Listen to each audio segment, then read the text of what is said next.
Aquí está de vuelta en la mesa Rodrigo Pacheco. Rodrigo. Pascal, con gusto de saludarte y saludar a Eduardo Leibel, director general adjunto de Banca Patrimonial y Privada de Multiva. Querido Lalo, ¿cómo estás? Hola, ¿cómo estás, mi querido Rodrigo? Muy buen día. También saludos a Pascal y al auditorio, a sus Oye, órdenes. pues sin duda clave la decisión que tomó ayer el Banco Central de la Reserva Federal de Estados Unidos. Decide hacer la primera pausa en 22 meses, prácticamente desde que comenzó el ciclo alcista. Eso por un lado. Y lo otro es que Jerome Powell dice van a venir todavía dos incrementos más o va punteando que eso pueda ocurrir. Eso evidentemente tiene efectos en el tipo de cambio, peso dólar, obvio.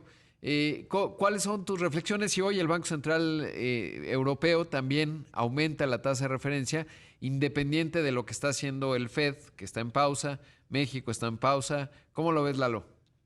Bueno, pues tres variables importantes principales, mi querido Rodrigo. Primero, la tasa de inflación que fue esta semana en Estados Unidos, que baja al 4%, 9 puntos básicos menos que en abril. Esa es una muy buena noticia, pero debe de converger al 2%. También el tema de la pausa de la Fed, ya muy esperada, porque verdaderamente me parece que todos los intermediarios financieros estábamos esperando esto, se queda en 5.25 después de 10 incrementos consecutivos. Y bueno, lo que dijo Jerome Powell, el propietario de la política monetaria de los Estados Unidos, que bueno, se va a hacer una pausa para evaluar todas las cifras, que mira que no son pocas, para después, posteriormente, me parece que históricamente, Rodrigo, hay un periodo de 3 meses de pausa cuando hay una política monetaria hawkish, y en estos 3 meses de pausa los mercados bursátiles tienen un crecimiento verdaderamente muy importante. Tipo de cambio rápidamente, 17.07, un mínimo verdaderamente de mucho tiempo, pero rápidamente tocando 17.07, por la pausa de la Fed se va a 17.24 que estamos operando ahorita, más otras variables más, mi querido amigo. Claro, y cómo entender, digamos, la decisión del Banco Central Europeo. Claramente Europa todavía tiene la dinámica del precio de los energéticos, de los alimentos, vinculado a la invasión de Ucrania por parte de Rusia.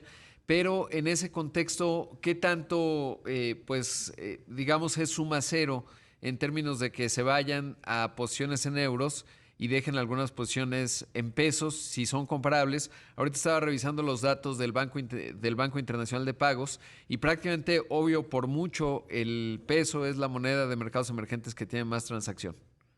Exactamente, la más líquida. Ya lo comentábamos en Aguascalientes, tú y yo, mi querido amigo, en esta magnífica plática que diste de inteligencia artificial con los clientes y amigos de Multiva, en una región con un dinamismo brutal que tú y yo vimos ayer. Pero bueno, el caso de Europa, como lo hemos platicado siempre, el caso de Europa es muy delicado. También tú y yo platicábamos ayer, el tema de Japón. Japón, por ejemplo, es una economía tan predecible, tan poco sexy en temas financieros, en temas bursátiles, que siempre está ex Japón, es decir, fuera de todas las estrategias de inversión porque no hay volatilidad. Europa se está acercando a un nivel ex Europa en algunas posiciones, economía verdaderamente con una construcción de valor muy pobre, una economía que no está dando la volatilidad necesaria y la está dando por los malos motivos. Entonces, nosotros en Banco Multiva estamos totalmente fuera de posiciones en Europa todavía, Rodrigo, por varios factores. Hace algunos tiempos, tasas negativas en España, overnight, es decir, y me parece que el conflicto que les está permeando de manera importante todavía no se resuelve en temas económicos, en temas de commodities, gas natural, es decir, un desastre. Europa, concentrémonos en América del Norte. Claro, y sobre todo, Lalo, ayer lo comentábamos también, la edad promedio, ¿no? Claramente Claro. la edad promedio demográficamente hablando en Japón o en Europa, en muchos países, pues hace economías mucho menos vibrantes, por lo tanto, mucho más estables, porque su marco prudencial de administración de sus activos pues es mucho más conservadora, por obvias razones, pues ya están en la etapa de retiro, y eso también explica que no haya volatilidad. Y en ese contexto, bueno, pues mercados como el mexicano, edad promedio 29 años, estructuralmente nos hace muy distintos y muy dinámicos, lo mismo que Estados Unidos. ¿Qué estrategias, por último, Lalo, antes de que nos digas dónde te encontramos?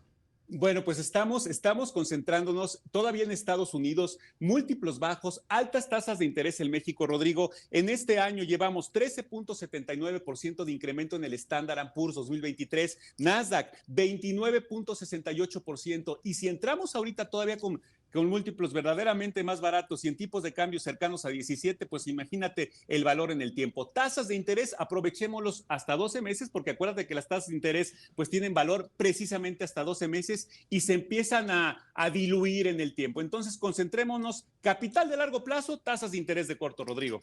La pregunta del millón, mi querido Lalo, ¿dónde ves el tipo de cambio? Ayer lo platicábamos.